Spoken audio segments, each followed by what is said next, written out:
When the narcissist is exposed and caught in the act, this is how they prefer to make up. Thank you for joining us for this week's episode of Narcissist and Karma. Today, we're going to get to the bottom of how narcissists will atone for their misdeeds.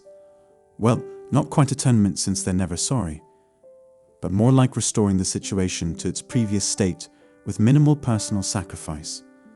People make up with someone or resolve a dispute whenever possible. But how narcissists prefer to make up is quite different. Given their expertise at causing mischief and harming others, narcissists are likely to demonstrate this trait frequently. Therefore, communication with them often ends up in conflict. For them, apologizing is not an option. They would rather go in a circle to avoid admitting their faults and place the blame on others or circumstances if possible. To avoid the trouble of dealing with the issue, narcissists use several strategies, 3 of which are the most common tricks that I will explain today. Initially, narcissists would prefer not to hear about their mistakes if the blame can't be placed on anybody else. They want to create conditions in which everyone will forget what has occurred. They desire that you never, ever bring it up again in any context. Additionally, narcissists are hesitant to hear the truth, particularly when it comes to their own inadequacies and weaknesses. If you act as if nothing has happened, they will believe you're also looking out for their best interests.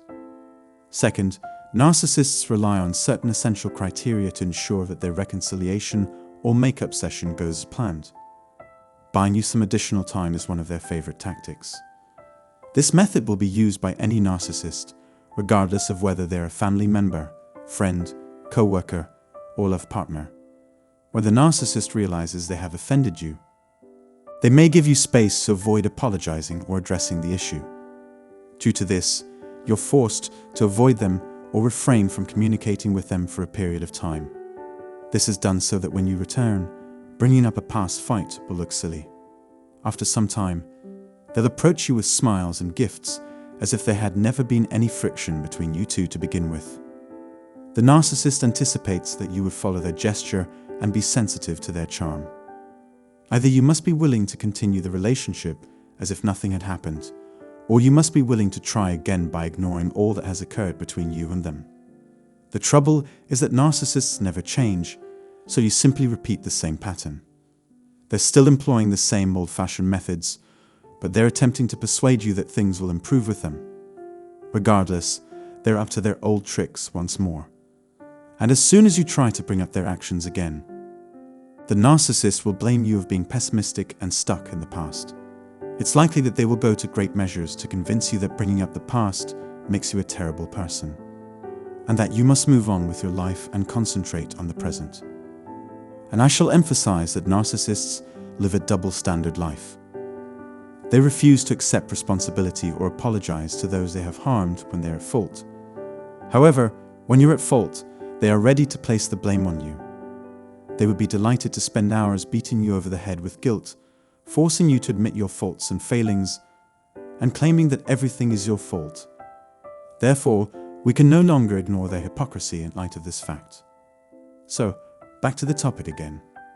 The narcissist gives you as much time as possible to get over their actions because they feel you will be able to go on with your life without needing to confront them about what they've done.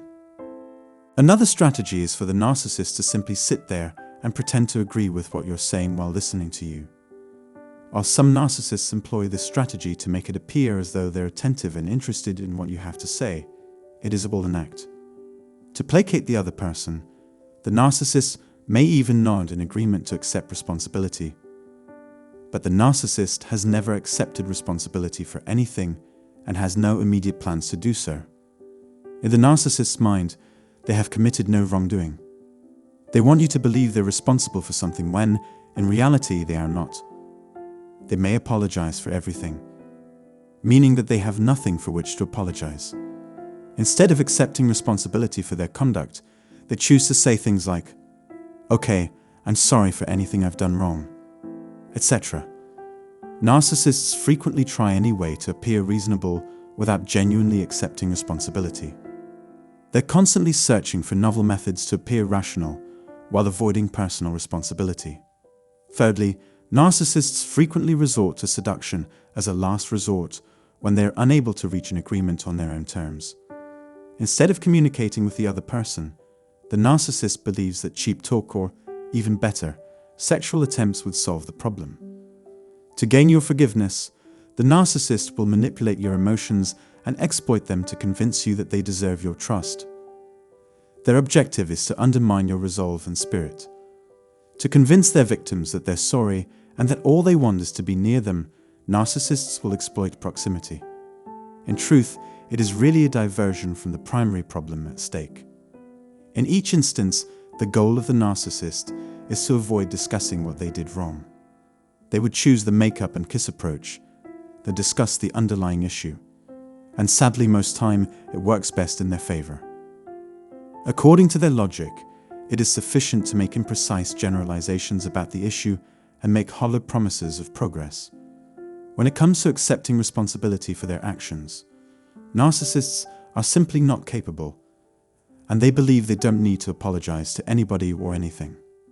In order to reconcile, the other party must act as if they have never committed a transgression and that there was merely a misunderstanding or whatever.